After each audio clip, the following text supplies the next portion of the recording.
AP cabinet సమావేశంలో ముఖ్యమంత్రి చంద్రబాబు నాయుడు కీలక వ్యాఖ్యలు చేశారు. తనను జైల్లో పెట్టారని, జగన్ను కూడా జైల్లో పెడతామంటే ఎలా కుదురుతుంది?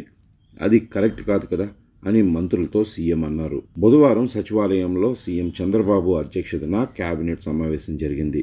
ఈ సందర్భంగా జగన్ తప్పు చేశాడు కదా, మనం ఎందుకు చర్యలు తీసుకోకూడదు అని మంత్రి గుమ్మడి సంధ్యారాణి ప్రశ్నించగా, అతను తప్పులు చేసినట్టు రుజువులు ఉంటే చట్టానికి దొరికితే మనం చర్యలు తీసుకోవాలి. మంత్రులు చాలా జాగ్రత్తగా ఉండాలి అని ముఖ్యమంత్రి సూచించారు.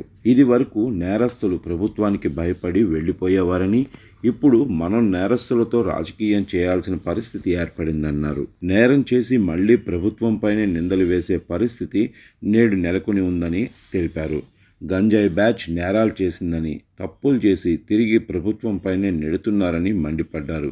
ఈ ఏడాది మంత్రులు బాగా పనిచేశారని, ఇంకా కష్టపడాలని, ఈ ఏడాది ఏం చేశారన్నది ఒకసారి సమీక్ష చేసుకోవాలని సూచించారు. రాబోయే ఏడాదికి ప్లాన్ చేసుకోవాలన్నారు. సంక్షేమ కార్యక్రమాలు బాగా చేశామని, కానీ ఏం చేసినా జనాన్ని ఎంపవర్ చేయాలని మంత్రులకు తెలియజేశారు. పోలవరం, బనకచెర్ల ప్రాజెక్టులకు కేంద్రం సాయం చేస్తుందన్నారు. కేంద్రం సానుకూలంగా స్పందిస్తోందని, ఆలస్యం అయితే ప్రతి ఏడాది వ్యయం పెరిగిపోతుందని అన్నారు. పోలవరం, బనకచెర్లకు కేంద్రం, రాష్ట్రం ఏషియన్ డెవలప్మెంట్ బ్యాంక్ హైబ్రిడ్ ఎన్యూటీ మోడల్లో కూడా నిధులు వస్తాయని అన్నారు.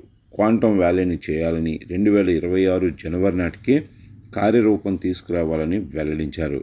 క్వాంటమ్ వ్యాలీ బిల్డింగ్ డిజైన్ను డిప్యూటీ సీఎం పవన్ కళ్యాణ్కు చూపించాలని అధికారులకు సీఎం ఆదేశించారు. కేబినెట్లో యువగళం గురించి మంత్రి లోకేష్ ప్రస్తావిస్తూ, యువగళం ప్రభుత్వానికి బ్రేక్ త్రూ అని వ్యాఖ్యానించారు. అధికారంలోకి రావటానికి, అధికారాన్ని అనుభవించడానికి యువగళం పాత్ర కూడా ఉందని సీఎం అన్నారు. గత ఏడాది ఇదే రోజు మనం ఊహించిన విజయం లభించిందన్నారు. ప్రజలు ఆశయాలకు, అంచనాలకు అనుగుణంగా పనిచేయాలని ఈ సందర్భంగా మంత్రులకు సీఎం చంద్రబాబు సూచించారు.